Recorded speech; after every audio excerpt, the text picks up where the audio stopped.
feel like I've only done a few of these interviews, but of all the interviews I've done, this is the one where I was coming up with things I wanted to ask you, and I was Oh, thinking, good. this is That'll just be stuff I great. want to ask him.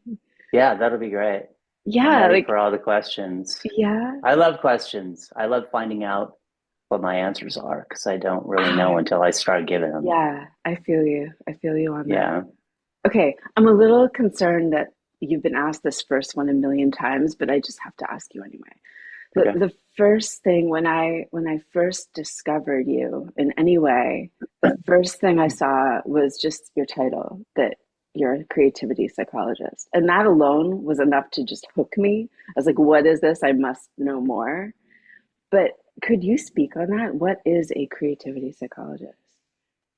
I don't really know if I'm exactly a creativity psychologist, Hmm. actually. Okay. Um, my PhD is in personality. Yeah. So the main thing that I've always tried to do throughout my whole writing life, really, my academic career and so on, is to make sense of people. Um, Hmm. so um, I'm a personality psychologist, but the people Ah, that okay. have always interested me the most, um, and the people that I've written books about are have all been artists. Yeah. So so because of that, I have had to, take a really deep look at their creative life, their creative Hmm. process, the themes of their work, tried to kind of interpret the motives behind what they were trying to express in their work. And so I have come at these people that I've written about, like Truman Capote, Deanne Arbus, Elliott Smith, and others, like in that Mind of the Artist book. I've just come at them as a personality psychologist who's trying to understand their typically incredibly complicated personalities, Yeah. but then also kind of seeing the art as one avenue to making sense of them, like looking at the art as a symbolic communication of theirs, almost like you see in, dreams, where Hmm. Hmm. you're presented with this material, and the task then is to sort of discover the subtext of it, like the what Freud called the Hmm. latent content beneath the Hmm. manifest content. So, and in the course of that, I started to become a lot more conversant, and I was not this at all for a long time. But in the course of Mm. looking at these people, I started to become a lot more conversant in the psychology of creativity, like reading the scientific studies, Yeah. especially for that last book of mine, Mind of the Artist.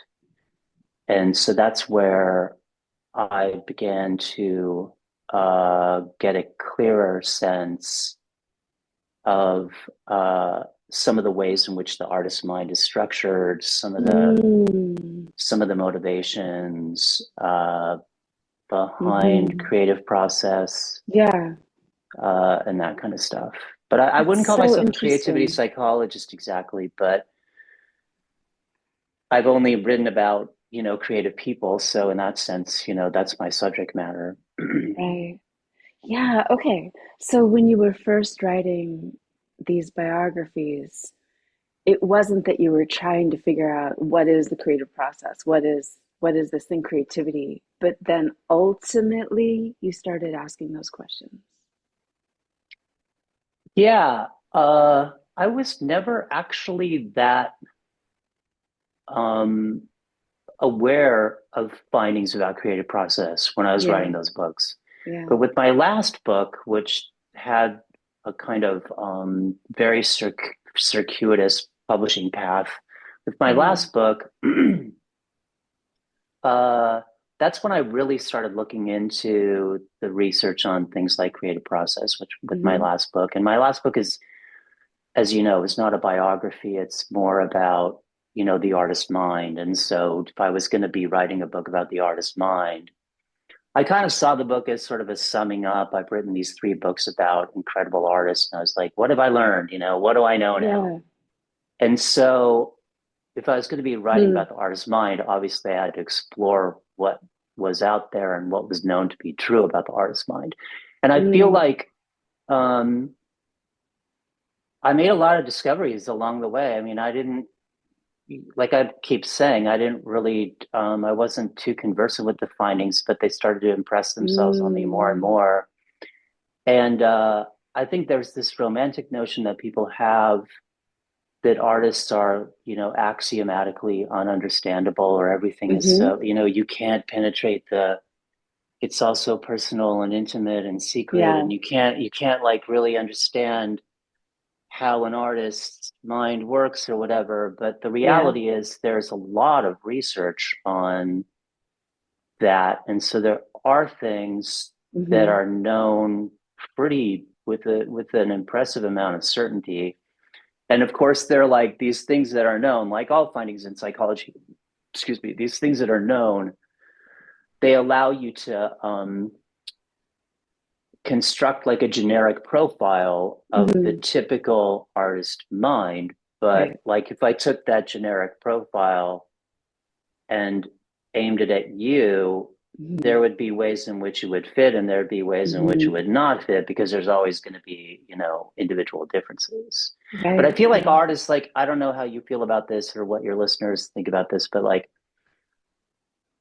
I sometimes feel like artists uh, are reluctant to be understood in that way. Like they don't, Hmm. they want the process, and I understand that they want the process to remain a mystery, and Hmm. they resent they resent efforts to talk about how their mind is structured or creative process or whatever. Yeah. But and I'm not sure that it would even be useful information for them to know necessarily, because whatever Mm. is working for them, they should continue doing. You don't. I think you don't want to put roadblocks up um, in your creativity by trying to like analyze your creativity too much. I don't think. It's so funny, Todd. You're sort of like you're touching on so many of the questions I have for you. Oh, okay, go ahead. It's really Sorry, cool. No, you're so I'm going anticipating. on and It's on. very cool. It's really neat. I had one thought I wanted to share.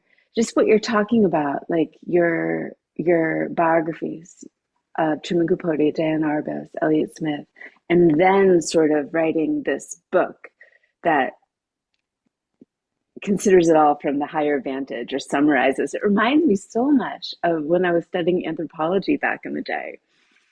It was something I loved about anthropology was sort of its reluctance to conclude anything. It's like when you're an anthropologist, you got to go and live for 7 years in a community, right? And then you get to write an ethnography of it. And Right, even then, you're not supposed to really conclude anything. And then it's only right. after we have all of these different ethnographies that we dare to sort of look at them like across each other and draw a conclusion. It just, I love that you did this sort of deep dive with these three artists. And then you're like, okay, what's going on here? Right. I mean, I don't like concluding anything actually. Yeah, You know, I totally. like I have always said that, when it comes to people, everything begins and ends in mystery. I'm in Yeah. love with ambiguity.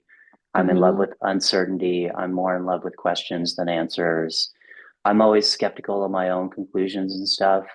So I don't feel Yeah. like I possess some kind of indubitable truth about creative process or whatever. Yeah. In that book, The Mind of the Artist, I'm just kind of like trying to do a overview of what is known, based on Yeah. the scientific studies. Hmm. But like I said, there are always aspects that are going to continue to be very elusive, and Yeah. what we know is like a thimble. What we don't know is the sea. So, I mean, Yeah. but a thimble's not nothing, also, is an Hmm. important thing to realize. A thimble's not Yeah. nothing. So there are things the fact that we can't know everything does not mean that we can't know anything, right? Yeah. So Yeah. I just tried to know what was possible to know in that particular Hmm. in that particular book. Yeah, exactly. Yeah, I want to speak to the other thing you brought up, which is the artist's maybe reluctance to be understood. I think that's a it's a really interesting question, right? I think a lot of artists feel like like the artistic process is magical, like inspiration comes when it comes and we're just sort of I agree. right, we're unaware of when and how it'll come. So part of it is just that, right? Like it feels magical. We feel almost passive to it. And you get a lot of people talking about that, like, oh, I'm a channel or whatever. But then also it feels magical, it feels mystical, right? But then the flip side of that, and maybe the shadow side of that, is that we do feel kind of powerless, right? We don't feel like we can summon it or that we even have a very active relationship with it. At least this is what I hear from a lot of Fascinating. artists. Fascinating. Fascinating. I was just interviewed at this event, a couple of weeks ago, and I was talking about how, I mean, and you're sort of alluding to this a little bit. I was talking about how inspiration is a harsh mistress because, Mm-hmm. you like you say, you can't summon it. It's not like you're gonna. It's Yeah, not like you can do a magic maneuver and somehow you're going to be inspired. right. And you know, for me, it's all about the work. And for me, it's all about doing the work, whether you're inspired or not. And Yeah, there are a lot of times when I would say the ratio of me being inspired to not particularly inspired when I'm writing something is, I mean, I'm probably inspired about 20% of the time. Uh, wow. and if I waited around to be inspired, I would just get nothing done. So you have to kind of plow through and do the work. Yeah, And as you're doing the work, sometimes the inspiration will hit as you're doing it. You start to realize, wow, I'm liking this, or wow, this for me, I'm a writer, but so be like this sentence really lifts, or and then you yeah, start to get yourself into an inspired state. Um, but yeah, the other thing about it that I do agree that there's kind of a superstitious protectiveness I think that yeah. creative people feel about their creative process because they don't want to fuck it up. They don't Mm-hmm. want to. Yeah. They don't want to. Sorry, I don't know if I was supposed to swear on this podcast, but How they don't could want to you? like. They don't want to like interfere with it, and they feel like maybe if they know too much, it would Uh-huh. create a log jam or Right. whatever. That is part of it. Um, Yeah. and and it really is like nothing else because like when you start anything, like if I'm starting a new article or working on a new, something or other, um, it's almost like, and I don't know if this applies to you writing a song or whatever, maybe not, but I'd be curious to know. But Hmm. when I start something, I have no idea what I'm doing. I don't know how to do it Yeah. anymore. I have no idea what's going Yes. on. I'm like, Yes. I have no clue. And Yeah. so every time you begin something, Yeah. there's some great remarks along these lines by one of my favorite writers, Philip Roth. He says the same thing. But Hmm. anytime you begin anything, you start over. Yes. Yeah. There's like so little transfer Yes. of like knowledge and learning. Yes. Whereas like if you're a car mechanic, you don't start over every time. If you're like Right. a dentist, you don't start over every time. You know exactly what Yeah. you're doing. Whereas if you're an artist, it's like, wait, how did I do this before? How did I make this happen? I have no Yeah. idea. Like, Yeah. I feel lost. Yeah. Uh, and Yes. yet I'm going to try it again. And like, Yeah. so I talk about this with songwriters all the time, with the songwriters I coach, because I think humans want rules, they want yeah, guardrails, right? And so whenever I am able to help a songwriter with a song, I'm like, okay, yes, your verse needs to be two-thirds longer. We need a longer journey in your verse. The songwriter will almost inevitably say, like, what's the rule? How did you know? And like, because they want to take that and they want to apply it to their next song. And I always have Right. to say, no, it's like, it's just in the context. This song told me that's what it needed. But you can't hack this process. Every single song arrives with its own rule book, and you just have to be a beginner again and again. I feel like a lot of creativity is problem solving basically. And so you can't, Mm-hmm. I feel like because for me, I'm solving a problem from sentence to sentence, absolutely every single Mm-hmm. sentence. Yeah. Um, and I do think going back to this whole there's no transfer of learning, I do think on the other hand, you get a little bit more seasoned and you do get a little bit wiser and maybe more, I mean, you do develop over time a particular aesthetic. And for Mm-hmm. me, over time as a writer, I mean, this applies to you too, I'm sure. Um, I have developed a voice, like, Mm-hmm. and you obviously have developed a voice too because you're a singer, so I'm sure your singing voice probably Mm-hmm. evolved, right, Mm-hmm. over time. Uh, and so there are atmospheric things I think that you begin to feel and that you can sort of rely on Mm-hmm. uh, when you're making judgments. Does this Mm-hmm. work? Does this not work? That's the other thing. That creativity is all about like making moment to moment judgments every Yeah. second. Yeah. Yep. Um, and so you get a sense of the atmospherics, and those guide your judgments. But again, Mm-hmm. like you were saying, if someone said, ask you, how did you do that? Or how did you know that was going to work? Or, wow, how did you make this in such a way that it's Mm-hmm. really powerful? Yep. You really have no idea. You just have no idea. But you've been relying on all those oblique things, Yeah. like along the way. You could never spell them out, but you've been relying on them all. It's a sense that you have. I could almost say, okay, this is bold, but I could almost say that what I've gotten better at is being a beginner every time, not Yeah, going in and imposing, right? But letting the song tell me what it needs and trusting myself to read it correctly. yeah. They say in Zen, um, keep that don't know mind, keep that beginner's Yeah, mind. Yeah. yeah, yeah. I think when you start to,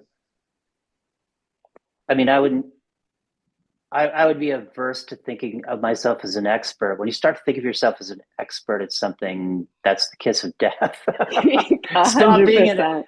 stop being an expert. It's You terrible, right? have to be, it's good to be clueless. Yeah, yeah, That's sometimes when interesting stuff happens. yeah. Okay, I want to pick up another thread that was super interesting to me. You sort of said, okay, does knowing these things about the artistic personality, is that good for artists to know? So I had the benefit of actually taking that personality test and having you look at it and looking Yeah, at my results and everything. It was fascinating to answer all those questions and to kind of get my reading and then to look at my results alongside reading the mind of the artist. And I actually did feel like, okay, all right, I understand a little better now which parts of my personality are supporting the cause for of my sure. creative life.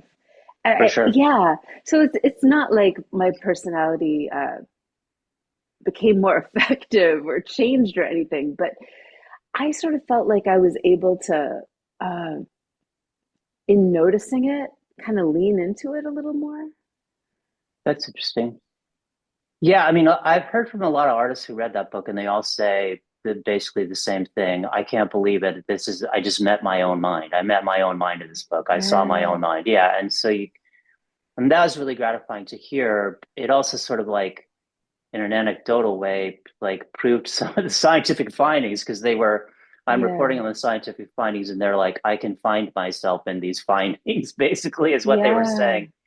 So I think it's like, I think in that sense, there's this sort of illumination that happens when you discover some of the research and you're like, wow, okay, I've never really put it in these terms before, but this is Hmm. what I experience when I'm creating, or this Hmm. is what I experience in my personality.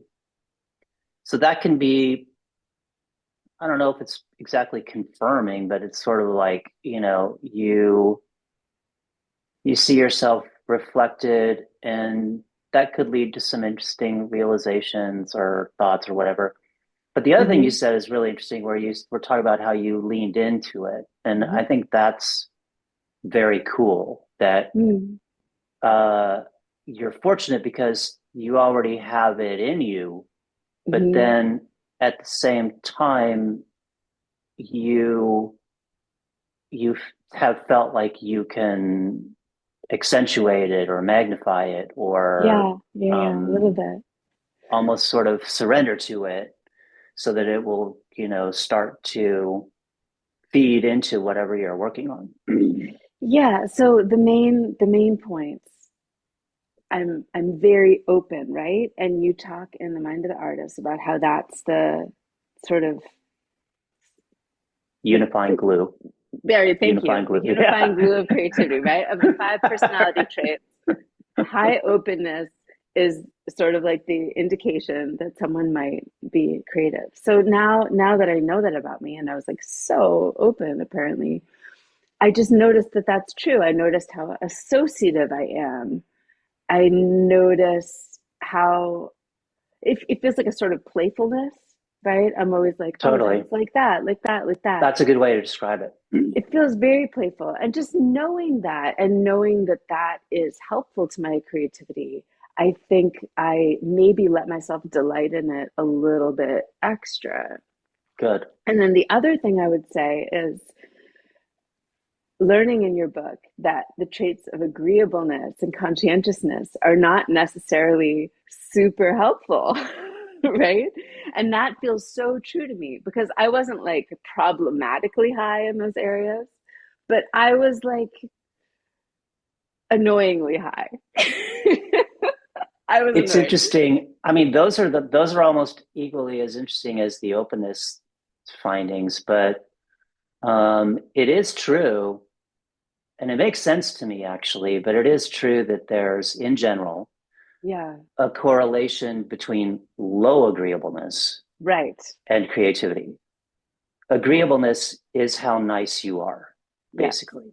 right. So to be creative, you need to be a bit, or maybe more than a bit, not nice, actually. Yeah, And the way that makes sense to me is in the terms of whenever you're making something, you're you're going beyond what is known.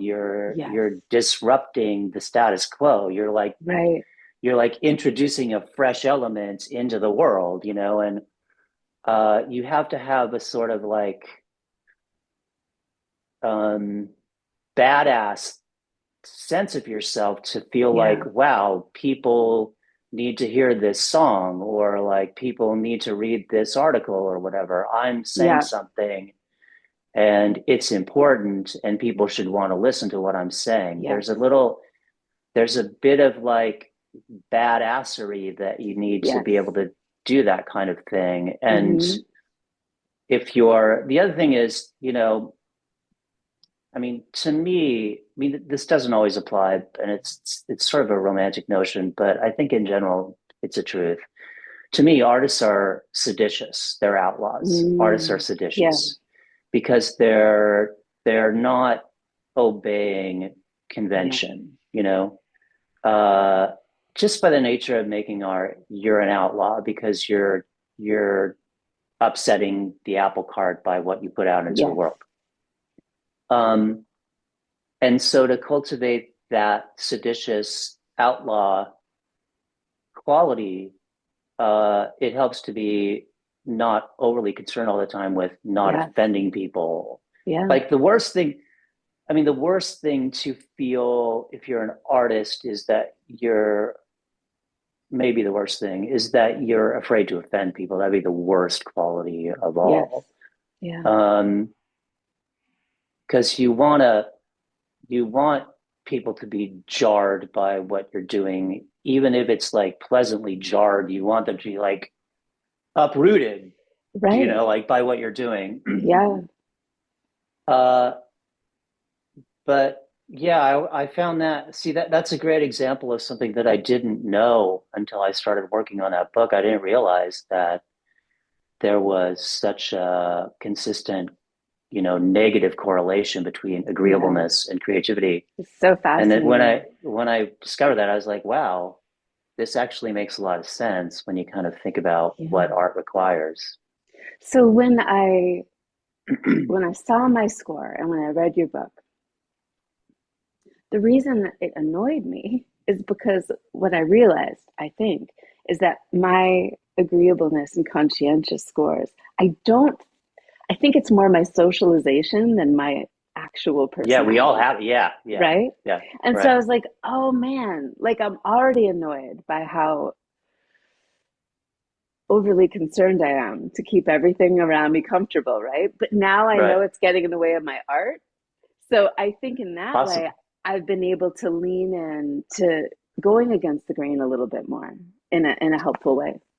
There's a whole practical side too. I mean, you can't just be a complete asshole and get anywhere in any creative field. So it's not like if you're massively low in agreeableness, it's going to be fantastic for you as an artist because there is a practical reality. And the same goes for Mm-hmm. conscientiousness, which is basically all about how hardworking you are and how ambitious you are, um, and how responsible you are, and how you walk the walk, etc.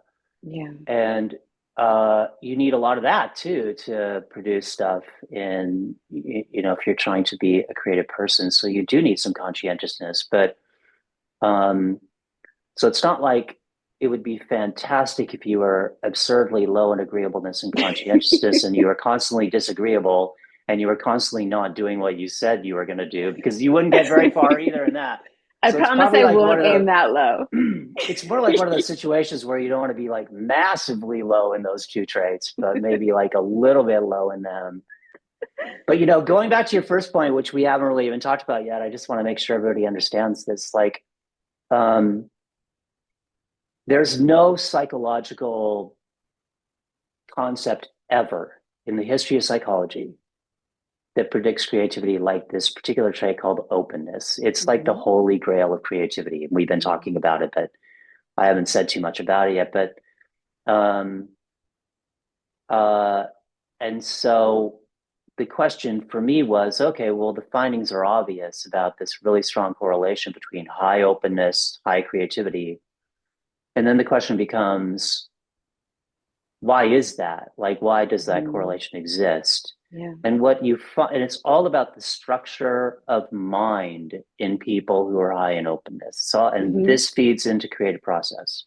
So Mm-hmm. for people who are high in openness, um, they filter information out less. Their filters don't work in the same way. More stuff Mm-hmm. is like coming into them. Yeah.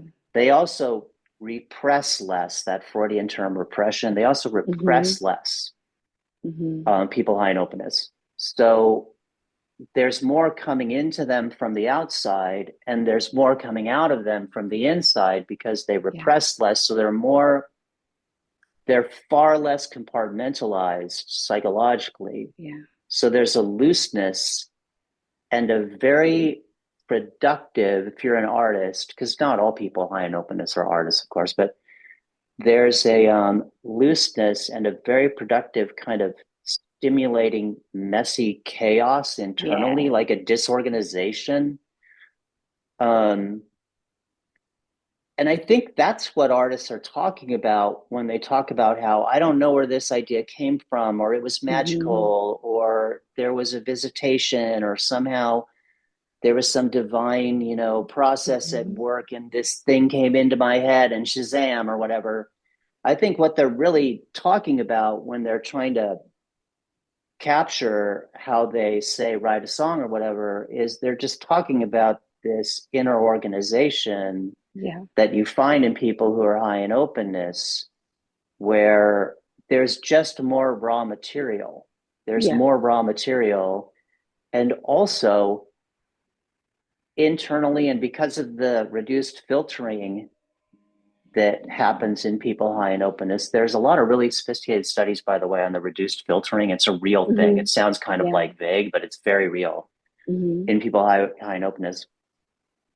Because of the reduced filtering and because of the messy, chaotic, stimulating mind, there are combinations that are formed internally between thoughts, feelings, images, etc., that are unique and strange and maybe even Hmm. surreal or whatever. There's Yes. like Yeah. stuff comes together in surprising ways, and you're like, that's where you get sort of the Shazam, where you're like, wait, wow, I'm putting these two things Right. together.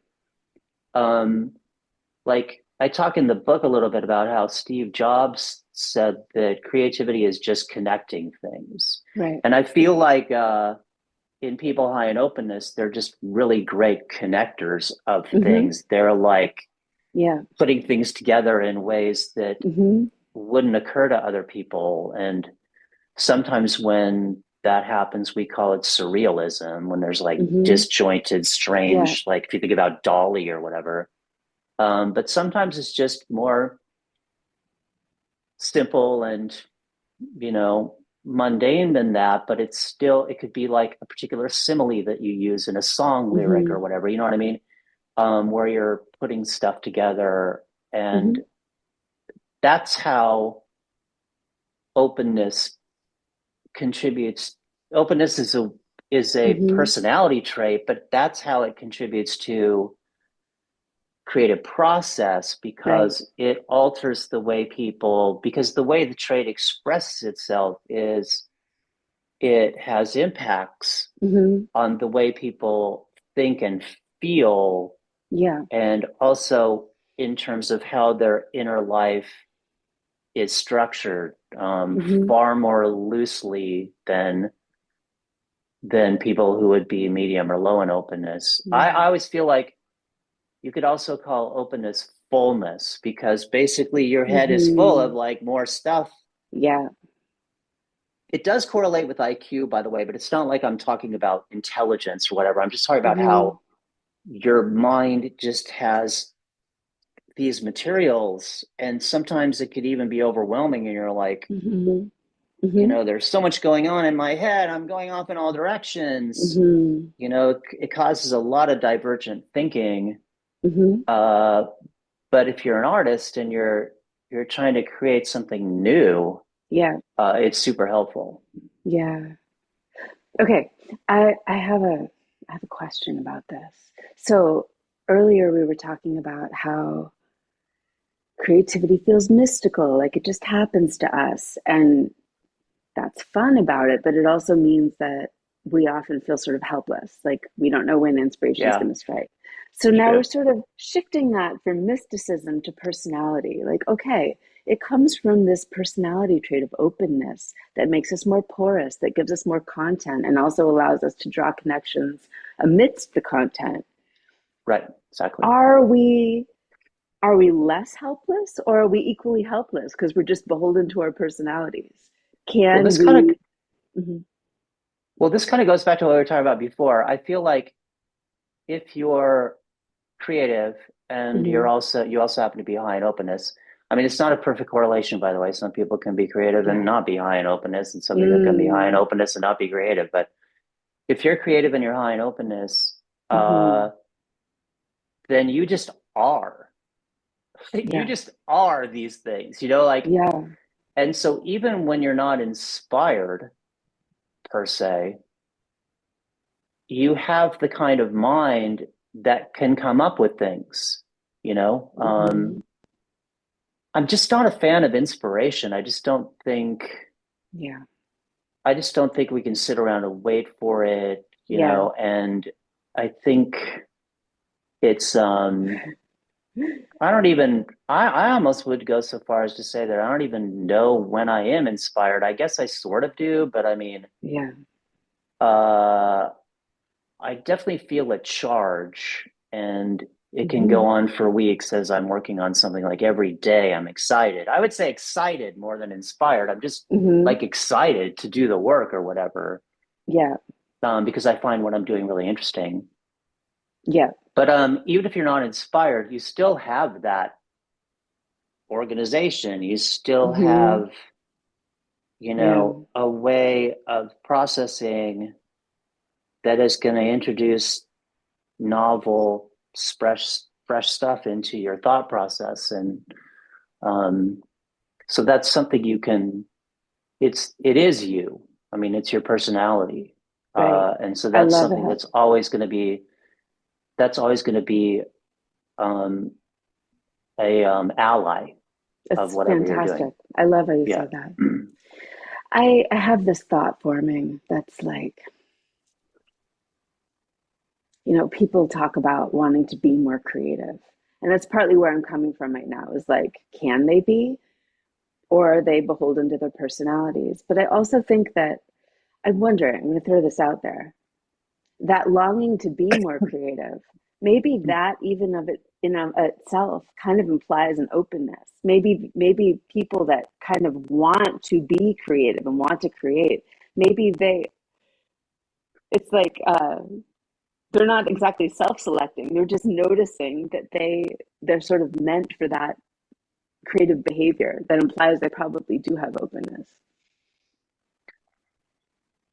Yeah, I think if you have like a yearning to create, it means that you are excited about making something. And if you're excited about making something, that's going to draw on parts of you that are going to link up with the kinds of qualities that you see in people who are high in openness. Right. Um, but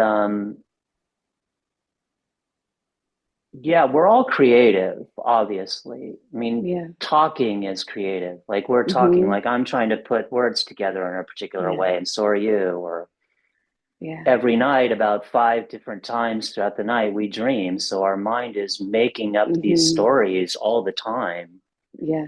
and we're creative in terms of just the aesthetics of like our living room or what how we put things together, like Mm-hmm. everybody's it's not like you can live and not be creative. So I agree. there's creativity everywhere. It's, maybe especially in the most unexpected places, but so that's something that everybody has to access, Yeah. whatever their personality's type is, Yeah. and um, there's some research coming out more and more about how, in particular, openness, but other traits too, can be affected by different things that people do. Like, Mm. I'm not, maybe you wouldn't want to recommend this to your students or whatever, but like, there's findings on psilocybin. There's findings on Yeah, psilocybin I bet. that show that it can have, especially if you take mushrooms and you have a mystical experience while taking them, which Mhm. not everybody does, but especially if that happens, uh, it seems to alter someone's openness score. So it has an impact on that Wow. particular trait. Yeah. But there are also, I'm reading an article right now that I don't quite buy, but it's kind of interesting. And it's about how if you try to work with some of your fundamental beliefs about the world, I think in the Hmm. article they call them primal beliefs, like is the world a Mm. safe place? Oh. Are people good? Primal Mm. beliefs that people have. If Yeah. you work with some of your beliefs about the world and try to shift your beliefs, they're suggesting that that could also have an impact on your personality. Ah, So, that's very but then interesting. also, these traits, like take openness, they're operationally defined by their behavioral manifestation. So how does the trait express itself? Yeah. So it's not like traits are real. This is kind Right. of complicated. This is sort of complicated, but it's not like they're like Yeah. they're more like abstract potentials inside of you, Potentials. Yeah. quote quote unquote. Hmm. They're like tendencies, Yeah. but we only know them through their behavioral or emotional or cognitive manifestations or whatever. Right. Yeah. So the point that I want to make about that is that if you practice those manifestations, sort of like shooting Yeah. a free throw or whatever, if you like kind of try to, you know, get Yes. more practice at like having a looser mind, filtering less, being more receptive, surrendering more to like your inner world, like in the old Yeah. psychoanalytic quasi-Freudian days, they called it regression in the service of the ego, where you like go, Mm. but like you were saying, you go back to being a child, a beginner, like you go back to Yeah. like having this sort of mind that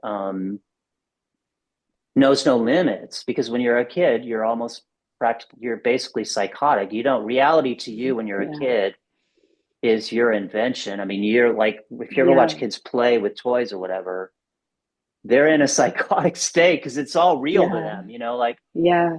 and so if you practice those things, then you can get good at them. So if you get Yeah. good at the behavioral manifestations of the traits, that's not all that different from changing the traits, if that makes sense. Does Yeah. that make I sense? love that so much. Yeah. Yeah, yeah, yeah, yeah, yeah, Brilliant. It's yeah, brilliant. yeah, yeah. Okay, I want to ask you a question just more about you. So you are wildly creative across genre, right? You've written these psychobiographies, you've written a different sort of book in Mind of the Artist. I think you've told me you're writing something more like memoir, more like you've also written song lyrics, I'm aware of.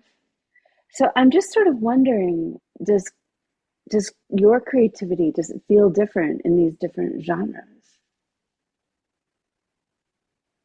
I don't ever really think about that. Yeah. Um, I enjoy them all. Yeah. Um, they all pose like different kinds of challenges. Hmm. Uh, I just finished recently a memoir about the 20 odd years I spent working on a locked inpatient psych unit. It's kind of about that. Mm. It's about that experience. Yeah. And I did feel when I was doing that, that it was calling on a different kind of writing than I had heretofore done. But Hmm. also I felt like it was the kind of writing that I was nonetheless the best at. So like when I was doing the Yeah. memoir, Mm. I felt like it was incredibly vibrant and radiant, and like I was loving the style and the voice in the memoir. And Yeah.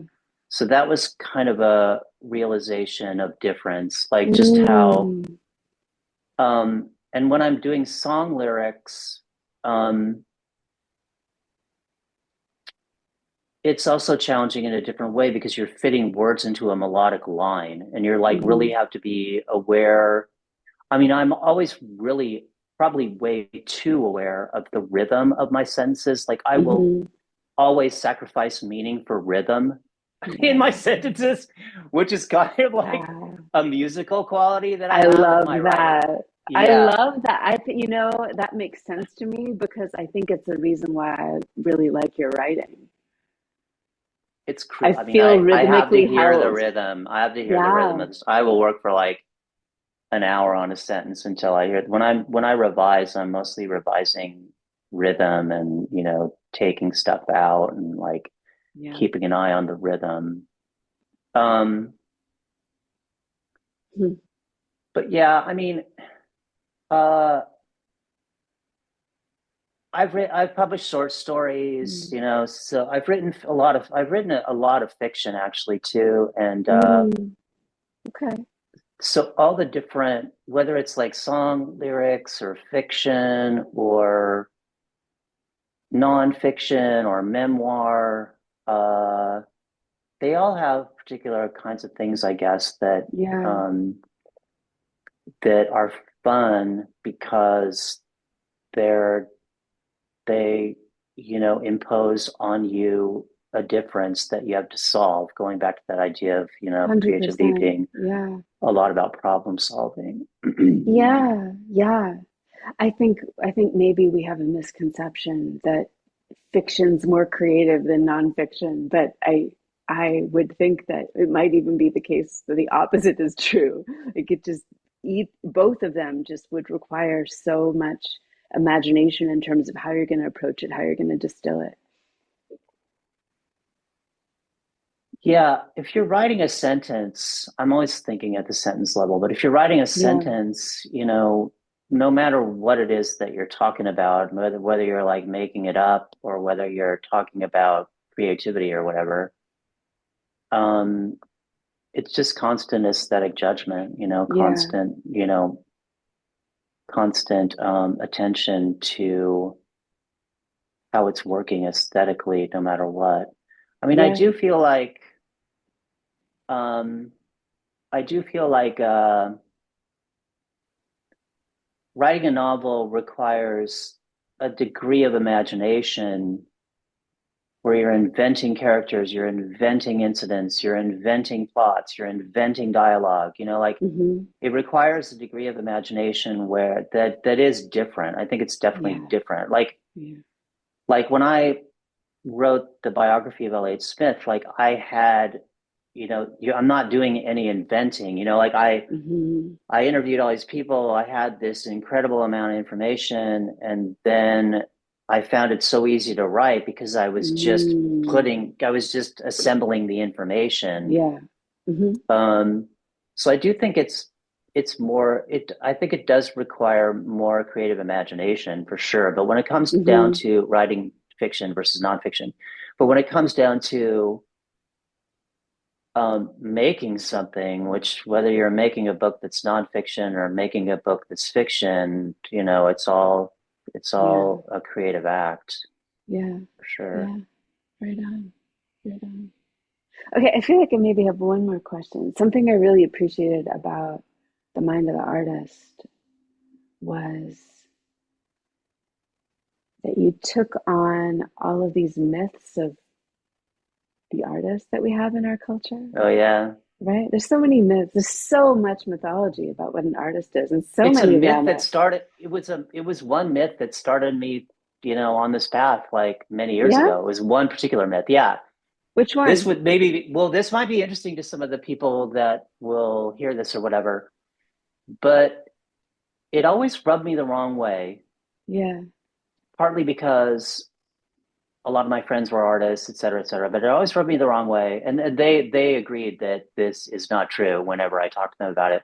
But it always rubbed me the wrong way when people, in a kind of lazy way, were suggesting that creativity was always therapeutic, that you solved your Oh, problems, or like you wrote a yeah. poem, or Yes. Sylvia Plath writes a poem called "Daddy" about her dad, Yeah. and she exorcises the demon and she's cured or whatever. Right. Right. Yeah. From day one, I called massive bullshit on that. And it really like when I don't know why that sparked my excitement, but I just like, I really started thinking about that a lot. Like, what is Yeah. the function of creativity, right? Hmm. Does it perform a defensive function? Like, is it a way for you to hide secrets in these aesthetically pleasing packages and Right. actually keep yourself in the dark because you don't even recognize the secrets when you see them out there? You know what I Oh, mean? Or does beautifully it said. serve like primarily just kind of a boringly expressive function where you express something? Yeah. Or some people are want to claim that it performs a restitutive function where like you do it and you're made well by doing it, or you solve Right. traumas, or you process something and overcome it or Mm-hmm. whatever. Mm-hmm. And I Mm-hmm. have always thought that creativity causes problems. It doesn't solve them. It Mm-hmm. causes problems. And a lot of the problems are aesthetic because Yes. it's like, if you're an artist, you're constantly like trying to make something good and it drives Oh, you fucking nuts because it's very hard to do, right? As you Yes. know, writing an incredibly good song, that is hard. Like God help us. it will drive you insane practically. Like me writing a good paragraph drives me insane, so making something, I mean, you don't have to be creative, Yeah. right? Beyond like using words and stuff. It's not required. There's a great Yeah. conversation that David Bowie has on this topic. It's like, we don't need it. Like, you don't need it. Like, I don't, Mm. you need to have sex, you need to cook food and stuff, but you don't have to be creative. So when you do be Yeah. creative, when you are being creative, you're introducing complications, Yeah. you're doing something that is gonna, be a bit crazy making for you potentially. Yeah. And so it was that myth, I do consider it a myth, Mm. Yeah. that really got me. I think I talk about it in virtually every book that I've ever written. I don't know why. I don't know. It's kind of mental. I don't know why I'm so fixated on that. But Yeah. it is one that got me into. It's worked its way into a lot of the stuff that I've written over the years. I think something else about that myth that's annoying is that it casts making art as pretty selfish. Agree.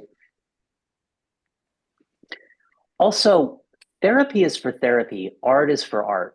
Like it's Yeah. not like if somebody is making art with the intention of it performing a therapeutic function, that's not the way to, I don't think that's the way to go Yeah. into it. Like that's not, Yeah. maybe in rare instances, there would be like an incidental Yes. emotional benefit or something, but you know, Yeah. you can't solve your, No. you can't solve your 40-year long complicated, toxic relationship with your father by writing a short Yeah. story about him or whatever. It just doesn't Totally. happen. Yeah. No. There's maybe you write the short story and there's like a satisfaction that you distilled something, but Yeah. But that's an that's aesthetic an satisfaction. That's aesthetic an aesthetic fact. satisfaction. Right. Exactly. Yes.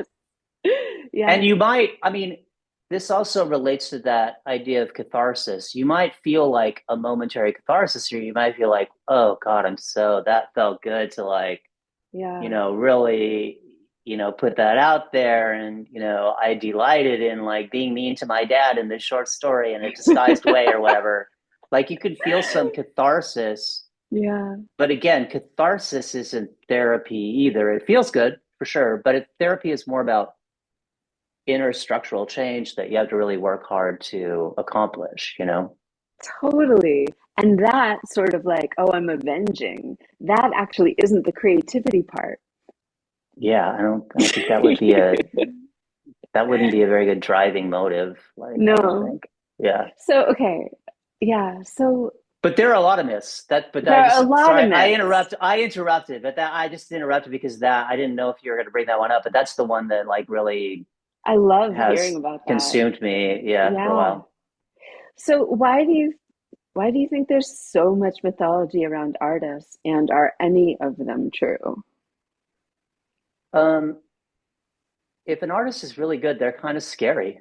And I think people Mm-hmm. create stories about Yeah. artists to make themselves feel more safe. Like Mm-hmm. artists like make us uncomfortable. Yeah. And they're like, on one hand, we want to say they're crazy. That's a way of Yeah.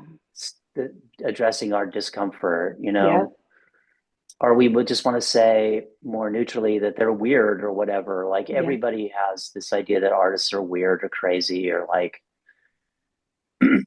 and I think it's partly just because art is dangerous and the people who like make the best art, they upset the world, in different ways, whether it's like Beethoven or Elliott Smith, like, Yeah. and of course, art can be beautiful, uh, only. I'm looking at a beautiful still life of flowers on my wall that I absolutely love. There's two of them actually. Hmm. Um, but a lot of art is challenging, and Mm-hmm. so, and I think also that people I think people, when they say to themselves, I could never do that, or something like, I could never write a song, or I could never write a book, or whatever, um, because it's something that seems so foreign to what they feel like they could themselves could do or something, Hmm. they they have to create like exotic Yes. explanations for It's how very the artist othering, does it. right? Yeah, it's very othering. That's a good word for it. It's like Yeah. artists are outsiders, outlaws, Hmm. seditious people. And so, like, I think they, especially in people who are, let's say, really low in openness and black and white Hmm. thinkers, and like, Hmm. like things to be very tidy in a particular Yeah. way and totally Hmm. organized, totally structured, artists are deeply threatening. Totally. I almost wonder if it's an inner world thing too. In some cases, a way of a way of keeping oneself from the destabilizing act of being creative, right? Like, oh, artists are this, then you don't have to, maybe follow your own impulse to be artistic and potentially disrupt your life. It's, yeah, I think there's something to that. It's scary to do that because Yeah. you have to draw on material inside of you that sometimes you'd rather not know about or rather Yeah. not spend time thinking about or whatever. It's um there's a lot of great, sad, dark art, and out in the Hmm. world. And I mean, I think a lot of the most riveting artists, like whether it's Van Gogh, Frida Kahlo, whoever it is, like Kurt Cobain, um, the Mountain Goats. Yeah. I was just thinking, I was just listening to that song the other day of My Love is Like a Cuban Plane, that song. Yeah. Like they're very like there's a lot of darkness, or like that song of theirs called Tallahassee or whatever, or Old Yeah. College Try. They're like Yeah. there's a lot of darkness, and Yes. I So think delicious. people, yeah, so you have to, if you're going to be making something, you have to like enter into that. Yeah. You have to like go through the curtain. Yeah, for sure. Yeah. It's so interesting to me. It's like people will be so aware of how much ridiculous mythology there is about artists. But then people will still like be deeply committed to one of the myths. Like they'll be like, "Oh yeah, no, artists aren't crazy. Artists aren't weird. Oh, but yeah, no, they're mentally ill for sure." Right? Yeah, let me just say a few words about that because it's a chapter in my book. Yeah. There is no solid scientific evidence that Yeah. artists are more likely to be mentally ill Yeah. than other people. Mm-hmm. Uh, it's not the case that all artists are, for instance, depressed. If you're seriously depressed, you can't do anything. Your thoughts are Yes. slowed, they're sluggish, you have no motivation, no energy. Depression, a serious depression, is inimical to the making of art. Yes. Likewise, even though people like Kay Jamison and others have really like beaten this drum, like with her book Touch with Fire and stuff, there's no Mm-hmm. correlation between bipolar mania and Yes. creativity either. Yes. Having worked on a psych unit, I've seen hundreds of people who are manic, and you also can't create anything when you're in a manic state of like Yeah. absolutely outrageous disorganization and Yeah. impulsivity and stuff. There's no capacity for focus in the Yes. least. Yep. So this whole idea that all artists are bipolar or all artists are like depressed, Yeah. no scientific support for that. Yeah. I looked at those studies really carefully, and there, like I said, there's a chapter on that in my book. Um, and also, both those conditions, which are the two that are most frequently brought up in relation to creativity, the nature of the conditions themselves would be inimical to being creative. Yeah. So it's at the just prima facie. it doesn't make sense that those things would be connected with creativity. But then also, when you look at the studies, they haven't really converged on those findings. So Yeah. that's another myth for sure. The myth. In fact, that chapter in my book is called "The Myth of the Mentally Ill Artist." So that's Yes. another myth for I sure. really appreciated that chapter. I get so worked up when I hear these myths. So I really appreciated you dispelling them. I All like right. to dispel myths. Yeah. So, Todd, It's is there fun. anything else you want to? I'm afraid that I just lost him. Actually, I'm going to take this. Can you hear me still? Yeah, Okay. So weird. I don't know. Technology's never been my great strength. you can hear me still. I'm hearing you. Yeah. Yeah. Yeah. One of my AirPods just died. Is there Oh, anything really? Okay. else that you would like to share, either about creativity or your own work, or? Um, Not really, but I'm happy to see your success with this app. I remember that when we were in a hotel bar in Berkeley, Yes. I forget the name of that hotel, but I always stay there when I go to Berkeley, as you know. Like, I remember the first time you told me what the name of the app was going to be. So Yeah. I was there at the origination, if that's the word for it, of the app in a way. And I remember you were like nervous to tell me I was. what the name of it was. Yeah. And you said it was Muzi. And I was like, perfect. That's like the perfect name because it like combines music. I mean, it's like, and it's also kind of a cute little catchy It's four-letter cute. word. Yeah. It's got a nice like ooh sound in the middle, and it's got that pleasing Z in there. So I'm so I glad. mean, when I heard the name of the app, I was like, this app can't lose. I mean, it's got a Yeah. great name. That's So sweet. That is so funny. So it's true. We had been we had connected and we had been talking for a long time and talking about a lot of stuff. And I had not shared with you that I was making this creativity app. I know, I remember Scared to that. tell you. I was scared to tell you. And then I told you, and I told you the name. And that's right, you liked the name. I You liked the were name immediately. absolutely. I still like the name. I'm so glad. No, you were absolutely at the inception and helped me do some thinking around the categories. That That's was true. That's right. I huge. remember that. We talked about that too. Yeah, that's Because cool. originally my five categories were inspiration, confidence, discipline, rest, connection.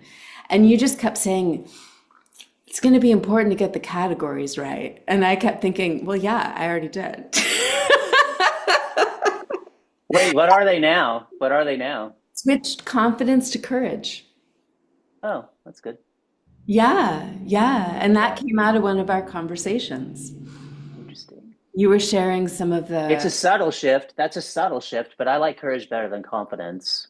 yeah, yeah, Um, right. Because the ultimately, courage to create. courage to create, right? Because Right. you don't need the confidence. You don't need to trust it's all going to go well. You don't need to believe that you're the one to do it. You don't really need that sort of self-esteem. What you need is that boldness to do it anyway. Right. Courage is deeper. Courage goes deeper. Yeah. Yeah. It's a deeper quality. Bravery. Yes. Yeah. Yeah. I'm I feel very lucky to have had your mind on It's me. a pleasure. It's been really fun. It was a great conversation. We touched on a lot of big topics. It's really nice to speak with you. Nice Thank to speak you. with you too. Thank you Sure. for being our Nice to see you.